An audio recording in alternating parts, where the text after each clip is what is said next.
Good evening, visitors. Welcome to the Australian War Memorial's last post ceremony. My name is Troy Clayton, and joining us today from the Royal Australian Navy is Lieutenant Commander Samantha Best. This evening, we warmly welcome representatives from the Women's Veterans Network Australia. We welcome the veterans who have served, those that are still serving, and the families that love and support them. The live stream of this ceremony is made possible by the Return and Services League of Australia and the RSL and Services Clubs Association. We welcome members who are watching the broadcast of this ceremony across Australia. During this evening's ceremony, wreaths will be laid at the base of the Pool of Reflection by visitors to the memorial.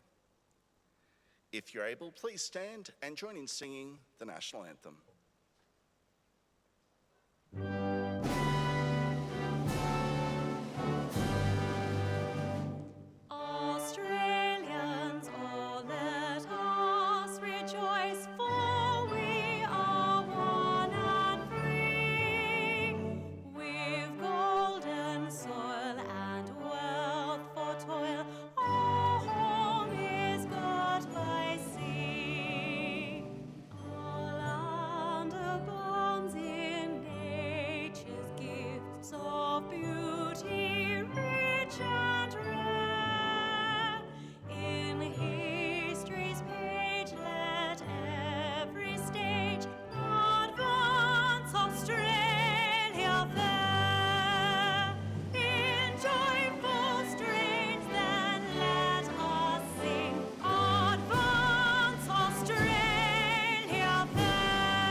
Thank you. If you're able, you may be seated.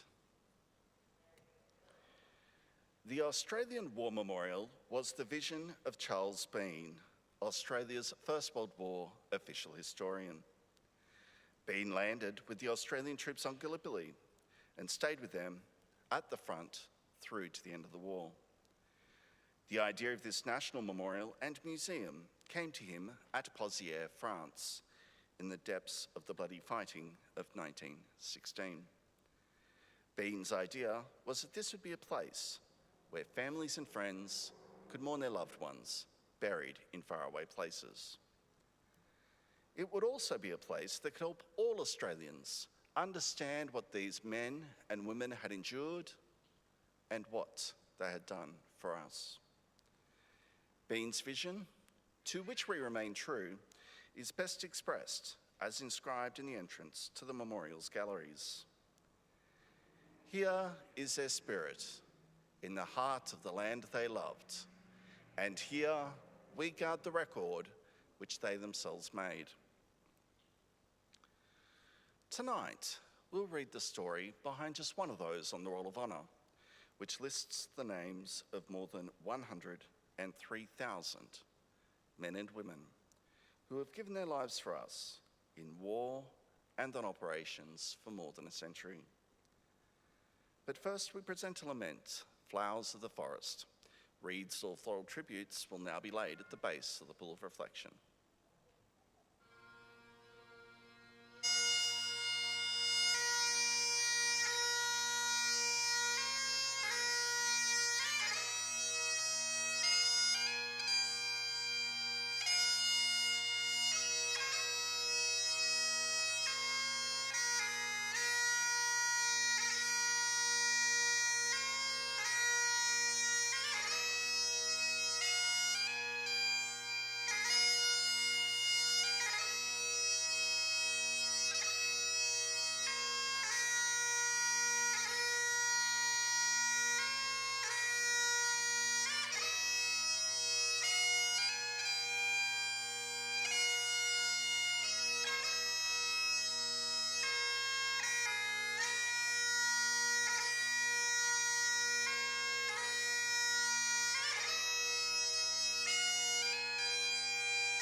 Today we remember and pay tribute to Signalwoman Alice Jean West.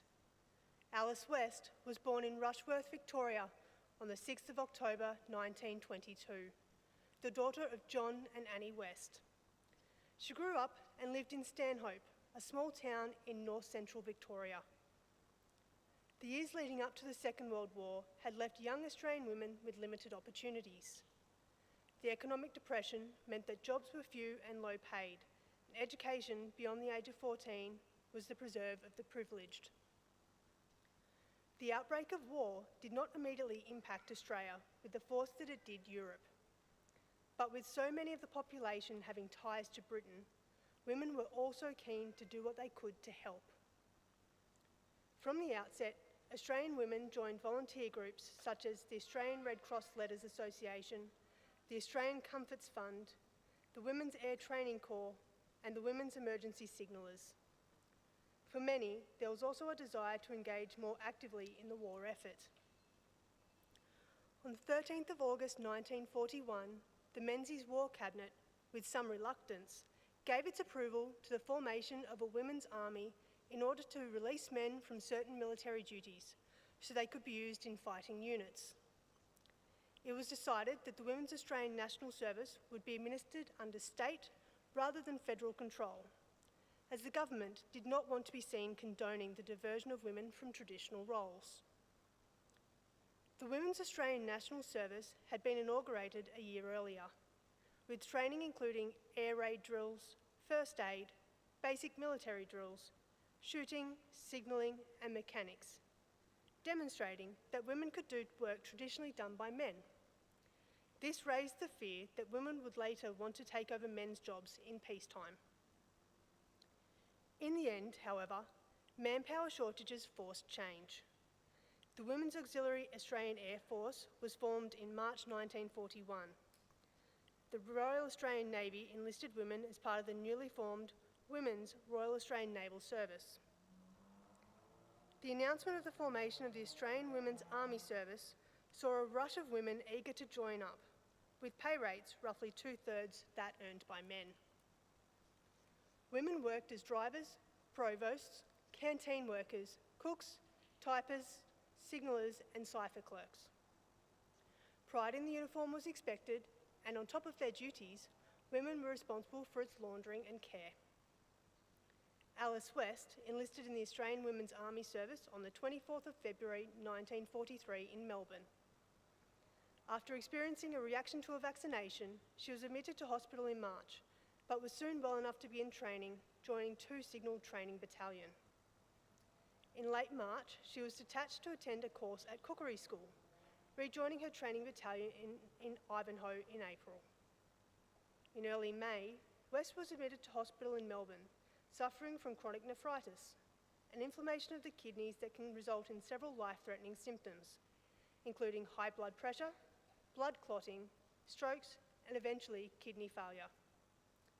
After treatments in various medical facilities, it became clear that West's condition would not improve.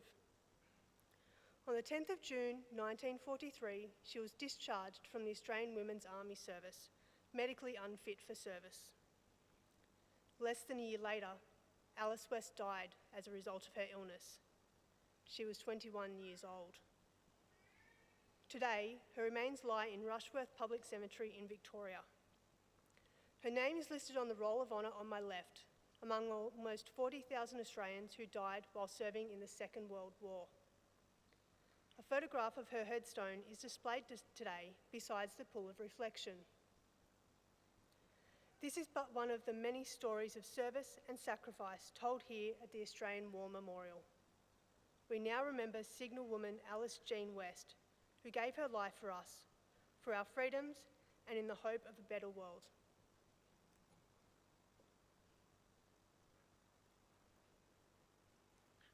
Please stand for the reading of the Ode and the sounding of the last post.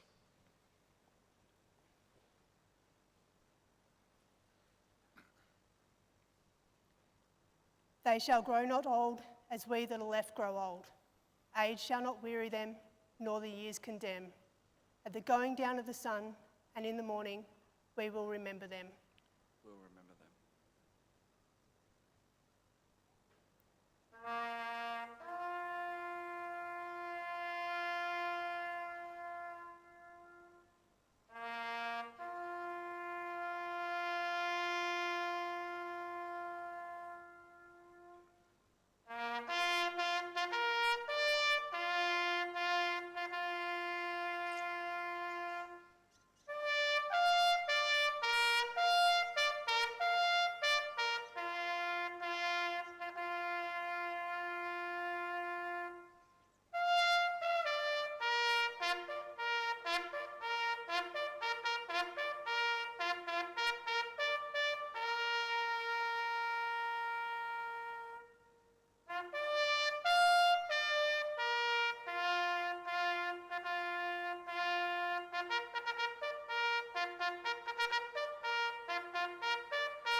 Lest we forget.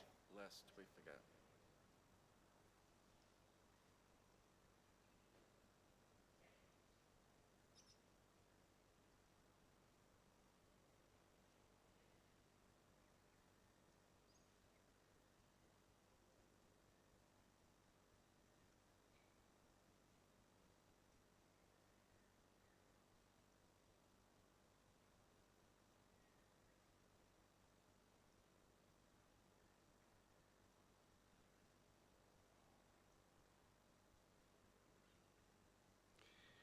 We leave you this evening with the words of the memorial's founder, Charles Bean.